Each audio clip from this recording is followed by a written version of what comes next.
Salam sejahtera, saya adalah Teh Suin dari ABRI PTPP Ambilan Jun 2021.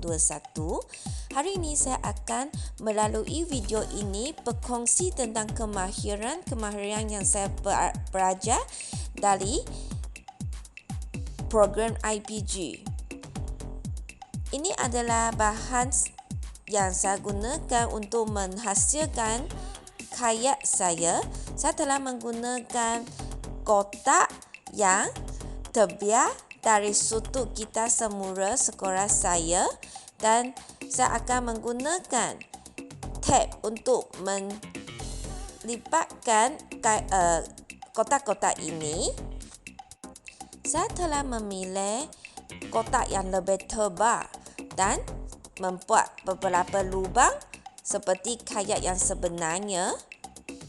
Selain itu, bagi kedua-dua tepi saya sudah buat satu triangle shape sebagai sampan. Saiz karya ini boleh menampung 2 orang dewasa dan 4 orang kanak-kanak. Di belakang karya ini saya juga menggunakan kotak yang lebih tebal sebab untuk menampungkan kebelatan dan boleh bergerak di atas air. Aktiviti berkarya sebenarnya telah dijalankan seawal perabatan manusia secara meluas. Terdapat beberapa bahagian atau anatomi karya, iaitu brow dan stand, goose right and panda right, hooves, decks and cockpits, seats, toggle, combing, knee brace, toe right or depth right, cleats, foot treads. Okey, saya akan bermula tentang anatomi pendayung saya. Pendayung atau pedal ini terdiri daripada berbagai jenis bahan buatan, dan saya telah menggunakan air botol dan kain dan satu batang kayu untuk membuat pedal ini. Bagi pedal yang sebenarnya adalah terdiri daripada berbagai jenis bahan buatan. Ini disebabkan oleh 2 elemen penting, iaitu prestasi dan kesesuaian berdasarkan aktiviti yang dijalankan. Pertama, saya akan menunjukkan cara memegang dayung. Kaki masuk ke dalam kayak dulu dan duduk dengan berdekat. Belakang mesti memastikan menekan dan tangan memegang kedua-dua staff dan bar, iaitu batang pedal, hendaklah dengan kedua belah tangan. Pegangan ini janganlah terlalu ketat kerana ini akan menyukarkan badan dayung untuk gerak-gerakkan ketika berdayung. Posisi kedua belah tangan yang memegang dayung hendaklah sedikit keluar dari bahagian bahu, dan posisi badan hendaklah dibawa ke belakang seberapa mungkin supaya bahagian belakang anda dapat bersandar pada kayak. Apabila berdayung, kedudukan bilah dayung, iaitu brakes, mestilah keseluruhan berada dalam air. Hai, swing lagi. Bagi teknik kedua, iaitu dayungan ke hadapan, forward stroke. Dan saya akan menunjukkan semasa saya masuk ke kayak saya. Okey. Yang pertama mesti mementingkan framing, iaitu tangan mesti memegang dengan pedal dengan betul dan badan bengkok sikit ke depan. Trosok kanan digerakkan ke hadapan. Jangkaukan mata dayung ke hadapan sejauh yang boleh. Tangan kiri dibelokkan separas bahu. Dan bagi catch, jangkau sejauh mungkin dan bedamkan mata dayung ke dalam air dan gerakan trosok kanan ke belakang dan tangan tarik mata dayung ke belakang. Tarik dayung sampai ke sisi pinggan. Okey, seterusnya saya akan berkongsi tentang teknik ketiga iaitu dayungan mengundur, iaitu juga dikenalkan sebagai dayung reverse. Okey, marilah kita tengok apakah beza dayungan depan dan dayungan reverse.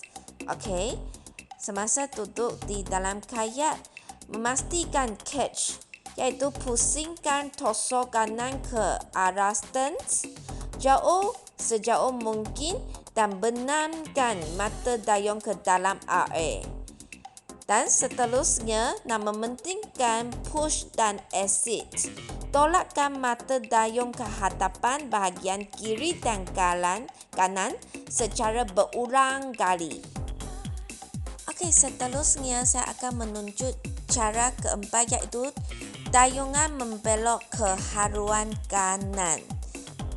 Okey, marilah saya menunjuk tentang cara membelok ke haluan kanan. Okey, jika keadaan nak membelokkan perahu ke kanan, tangan kiri mendayung maju dan kanan tangan mendayung mundur. Ini akan menggerakkan perahu saya pergi ke haluan kanan. Okey, bagi teknik yang seterusnya adalah membelokkan ke haluan kiri, iaitu juga adalah salah satu dayungan tuk sultan untuk membelok dan memberhentikan kayak. Okey, jika hendak membelok kayak yang sedang bergerak supaya pergi ke kiri, okey, maka tangan kiri hendaklah melakukan tusukan dayung ke belakang. Teknik yang terakhir adalah cara mendayung untuk memberhentikan kayak. Okey, bagi berhenti, kedua-dua tangan memegang dayung secara melintang dan dayung diangkat melepasi paras kepala yang bertujuan untuk mengarahkan pendayung berhenti. Bagi isyarat menggunakan pendayung bagi keadaan berhenti, untuk mengarah semua pendayung berhenti, kedua-dua tangan memegang pendayung secara melintang dan dayung diangkat melepasi separas kepala. Kayak yang bergerak ke hadapan, dayungan mengundur yang pantas, dan kayak yang bergerak ke belakang, dayungan ke hadapan yang pantas. Maka kami boleh memberhentikan kayak dengan berjaya. Okey, bagi terakhir, saya akan berkongsi tentang isyarat menggunakan pendayung. Okey, pertama adalah berhenti. Untuk berhenti, kedua-dua tangan memegang pendayung secara melintang dan dayung diangkat melepasi separas kepala, dan keadaan kedua adalah berangkit. Okey, pendayung diangkat dekat ke atas, mata dayung berada di utara selari dengan arah bow kayak. Dan ketiga, isyarat arah pergerakan. Untuk semua kayak bergerak ke kiri, pendayung diletakkan secara melintang ke sebelah kiri. Dan bagi keadaan kecemasan, pendayung diangkat dekat ke atas dan dilampaikan ke kiri dan kanan kayak. Okey, secara kesimpulannya, saya amat berterima kasih kepada kedua-dua pensyarah iaitu Encik Awang dan Encik Syamsyariza bagi berkongsi dan memberi tunjuk ajar bagi aktiviti berkayak ini. Dan saya amat berterima kasih kepada pihak IPG memberi tugasan yang amat special kepada saya tentang menciptakan satu kayak atau perahu dengan menggunakan bahan kita semula. Sekian, terima kasih.